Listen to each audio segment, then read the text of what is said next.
Well, back to our earlier story now, just recapping what was said at the Eskom media briefing on their State of the System update.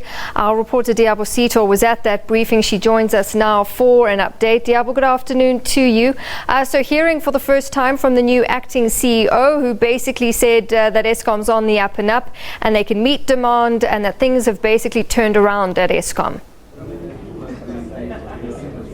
That's right, Natasha. Well, I suspect that in the next coming days, we'll have a hashtag on Twitter that says hashtag make Eskom great again, because this is one of the things that the acting chief executive, Mr. Matshela Koko, has been advocating for today in his presentation. It was, of course, his first presentation in his capacity, but of course, he's also no stranger to Eskom. He has been through the ranks for many, many years, I believe. And yes, indeed, he has told us about the stability of Eskom's electricity grid, as well as its finances. He's spoken also about the controversial renewables energy, and he reiterated that renewable IPP energy is expensive and it has cost Eskom some billions, perhaps in 2016. But of course, the SABC was running this, so for the purposes of our viewers who may not have seen the briefing as it was live, Mr. Makoko has agreed to join me to just summarize a little bit about what he wanted to tell the nation today about the state of Eskom's electricity and the state of Eskom's financial affairs. Mr. Koko, thank you very much for your time. It was a briefing that we probably as South Africans would have wanted to hear from a long, long time ago. But we of course know that companies go through turbulences and they go through periods where they do not do well, and then subsequently they recover. Today is such a story for Eskom, where we see a much better Eskom, an Eskom that has cash surplus electricity, that is doing well in its finances, that is even exporting electricity, about 25% of it. You must be feeling very, very proud as a power utility. I'm in Eskom over 20 years. I've seen the best of Eskom and I've seen the worst of Eskom. It pained me to see Eskom causing load shedding and preventing the economy to grow. We worked very hard, and Eskom people, every single time we have a crisis, Eskom Guardian steps up. And I think they've stepped up today, and I thank them. It's been very difficult, but I've always known that once you stretch Eskom people and you become unreasonable with them and you let them take a blind leap of faith, they will get you there. And I brought them here, brought the operations executive here, so that people can see that there is indeed a face to this turnaround. Our objective was in this turnaround to stabilize Eskom. Eskom has stabilized. We no longer talk about days without load shedding. We're now talking about surplus capacity. Now it's about what do we do with the surplus capacity. We have sold 25% more across the border. We have electrified 162,000 houses. We have energized 150,000 of them. But it's not enough. It is not enough. We need to grow the economy. We need to say as South Africans, yes, indeed, we have a good story to tell.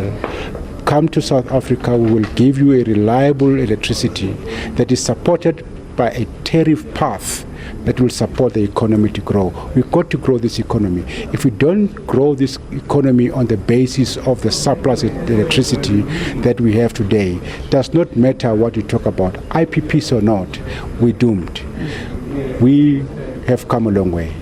I'm glad that you talk about the growth of the economy, because we obviously know that that's very, very important. However, we have our viewers who are sitting at home who may have their own qualms with electricity.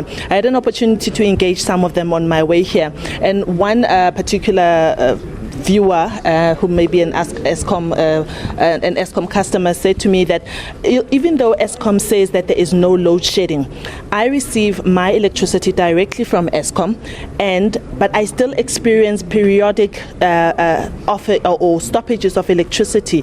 What is happening in those cases? Explain to your customers and our viewers what would be happening in a case where you are a direct supplier to a certain household, yet at a particular time you find that electricity is cut.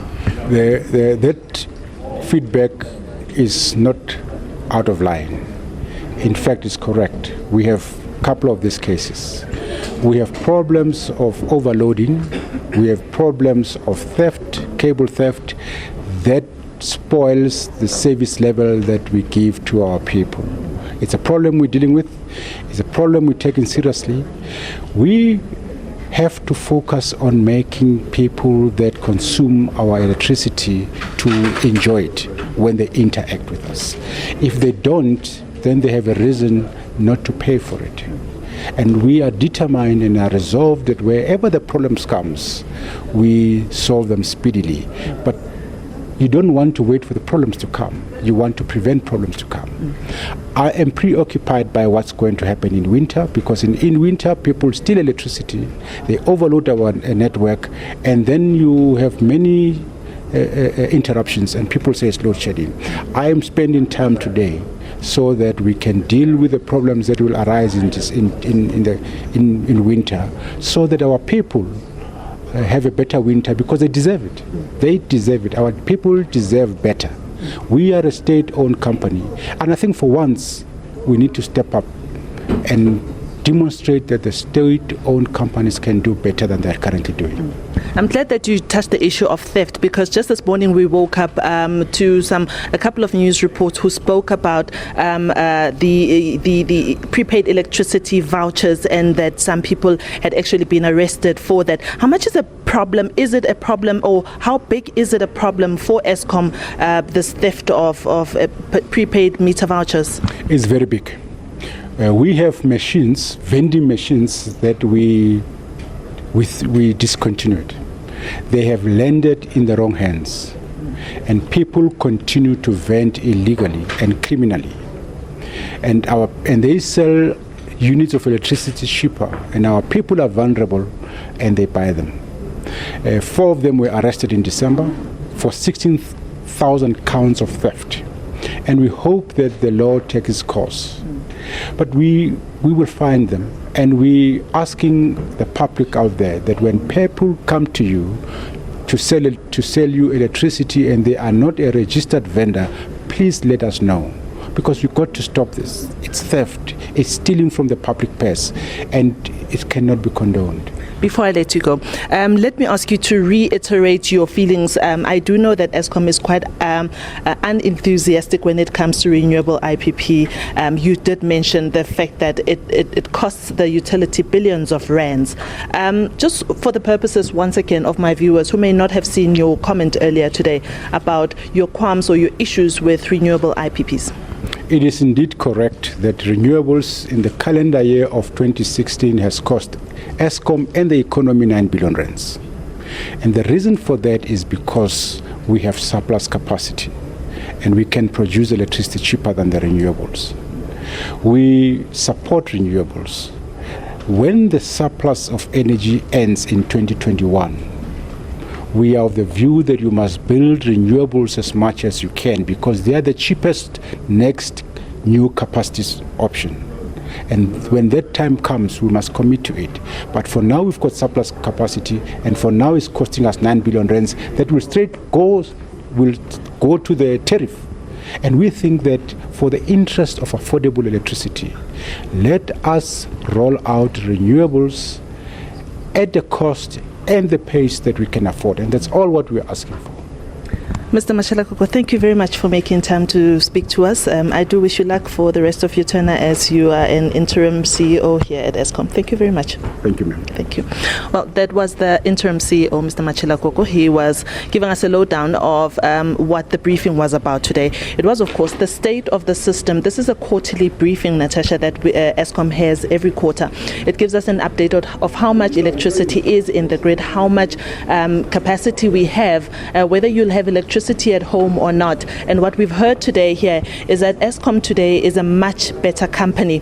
It's a company that has surplus capacity. It's a company that is exporting electricity. It's also a company that's also fighting to make sure that its books remain balanced. And it has, Mr. Matshela Koko has mentioned to us, of course, that you may have just heard that the issue of renewables, which is quite a controversial one, costs the economy and the company about 9 billion rands, which they can ill afford at this time. And it's back to you in the studio. Diabo, thank you very much. Our reporter Diabo Sito, live from Megawatt Park, where we heard Eskom's State of the System address for the beginning of 2017. But that's where we leave it for